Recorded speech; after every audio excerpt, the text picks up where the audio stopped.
Welcome to another edition of Coffee, Eggs and Inspiration. Thanks for joining me. In this video, I'm going to take you through the 101 of angel investing. Let's go.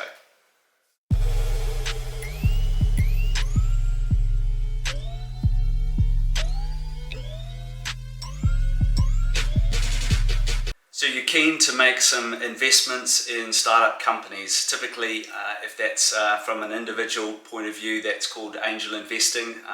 Angels tend to be people who want to put small checks at an early stage into startup businesses. And typically that's in sort of pre-seed, friends and family or seed stage.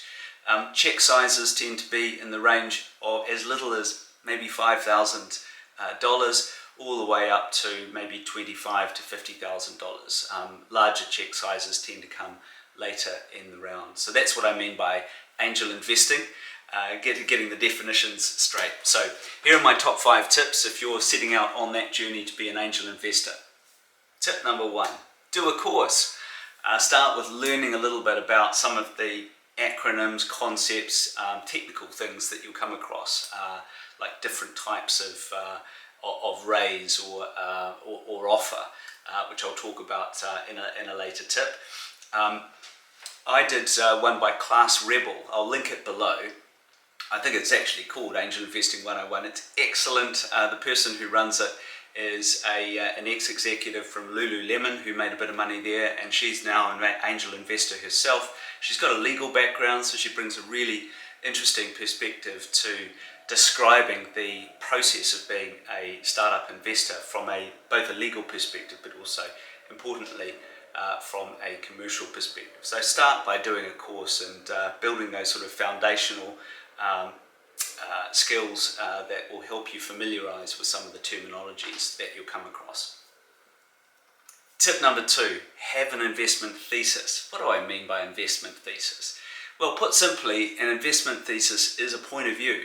You may be particularly interested in an industry, vertical, retail, travel, something like that.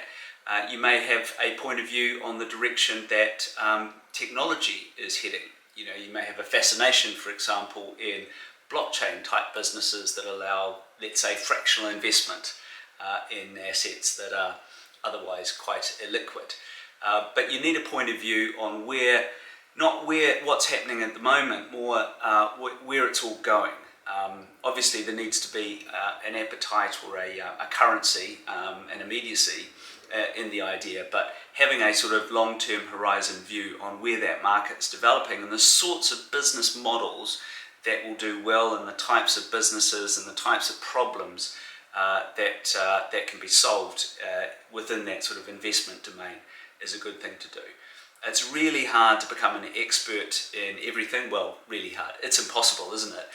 It's hard enough to become an expert in a narrow field. But if you really narrow that beam around an investment thesis, you can become quite competent at judging what's a good idea from a bad idea, what's a good team versus a bad team, and what are the things to look for in terms of scalability, business model, technology stack, and this sort of thing. So that's tip number 2, investment thesis. Tip number 3, develop a bit of a shorthand scan list, right? This is like a mental checklist, a set of heuristics or mental models, rules of thumb, if you like. You will get a lot of deals if your deal flow is good and inbound or through referrals. You're going to see a lot of businesses, and it's really helpful to be able to process those very quickly and spend a bit of time sort of understanding which ones you'd like to go deeper on, perhaps follow up with an investor meeting and meet the founding team, have the pitch and decide whether you want to invest some money and decide which ones you'll just pass on at the threshold. Really important not to try and see everything because there's a lot out there that's good, but there's a lot out there that's not so good, and your time is a premium. So I have a sort of a mental a checklist that I go through. I would generally spend between 5 and 10 minutes at most looking at an investor's pitch. If somebody approaches me, I'll say, send me your investor deck, and if you've got them, send me your financials, and I would spend about 5 minutes if it's a bit more complicated, 10 minutes, having a look at that, and I'll quickly reach a view on whether that's something I want to follow up on. Some of the things that I look for is, has the team got credibility? Do they have a track record doing this? Are they bringing a perspective, perhaps experience from their background that's relevant to the subject matter? Do they have connections or networking capabilities that are going to help? And things like that. So team, definitely number one. Are the team experienced? And I'd look at the next orbit around the core team as well. Some startups will come with advisory boards, some even have more formal boards, so I'd look at that layer as well, and go a little bit deeper on that. And like, if you see somebody interesting in that advisory layer, I would generally ask the founder if they have invested, or do they have an equity stake, or are they just sort of a casual advisor sort of thing. Team is something that I look at. I look at a problem we're solving, like, is this something that there's a proven market need or a market gap that exists that can go after. I'd look at signals of scalability. Is this a global business potentially?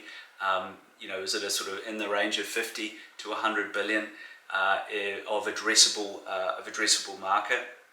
And that means, just even if it ends up being a sort of relatively small player, if it's playing in a big market, that can be a very nice little business indeed. So market scale, addressable market, and scalability.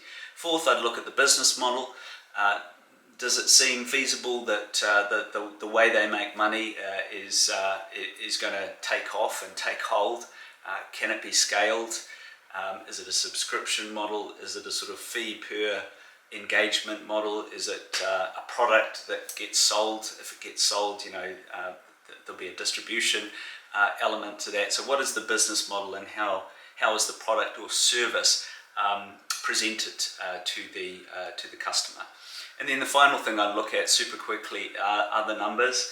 I have some rules of thumb when I look at numbers, which I'll talk about in the next tip, but those are the basic things that I sort of whiz through in my brain in a 5 to 10 minute review, and I'll figure out which ones I want to follow up with. Tip number 4, the valuation. Now, this is, I guess, partly art and partly science.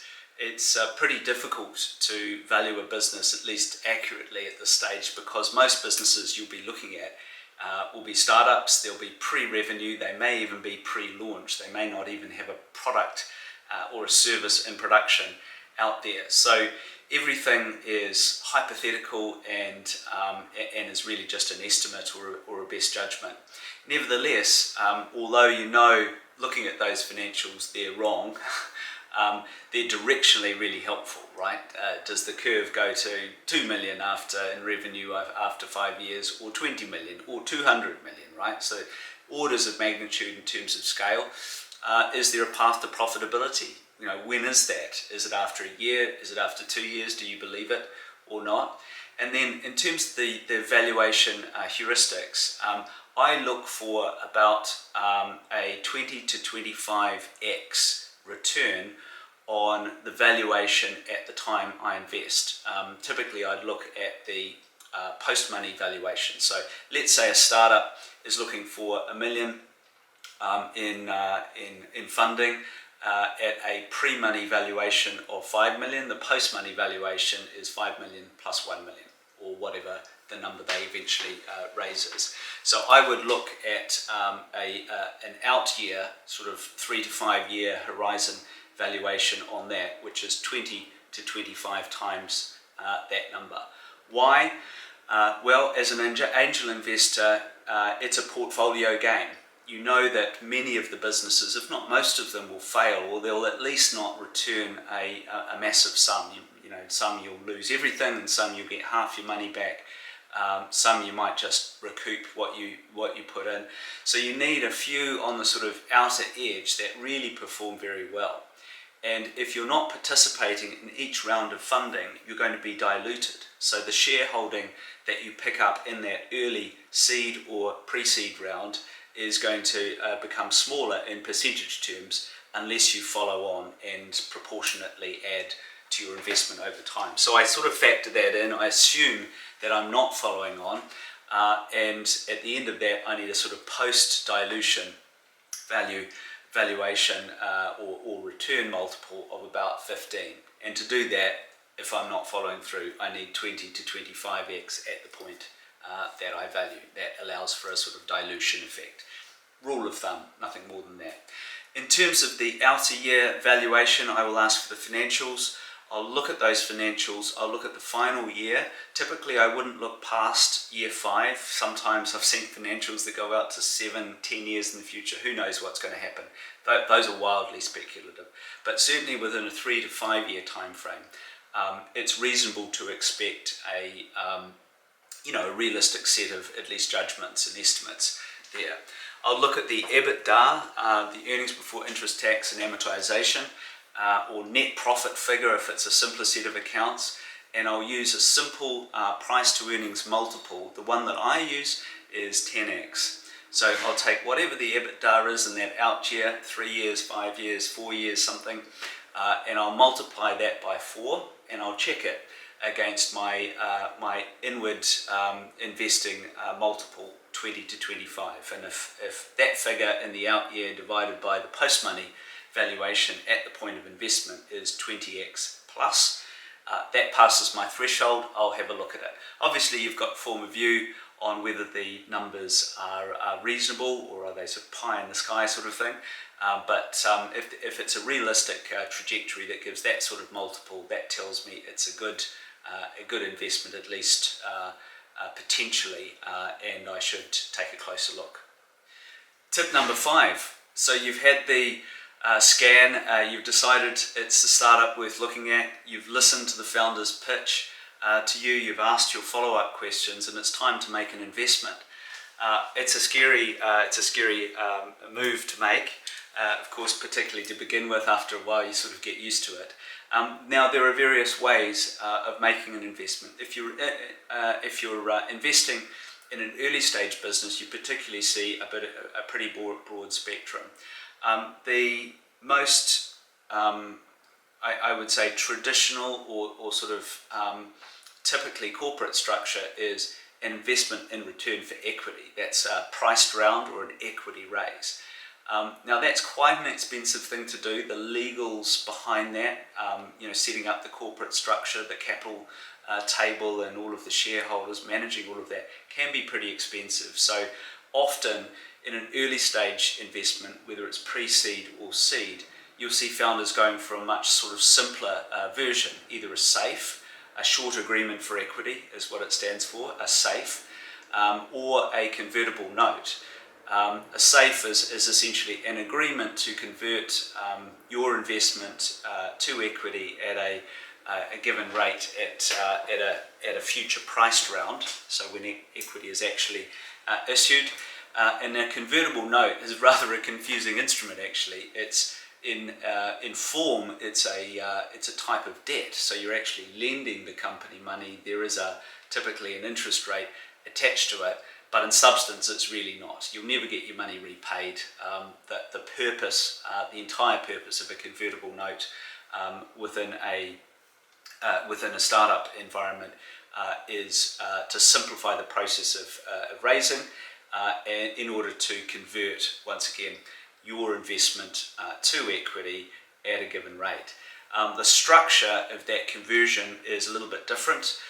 Typically you would see two things. The first is a cap.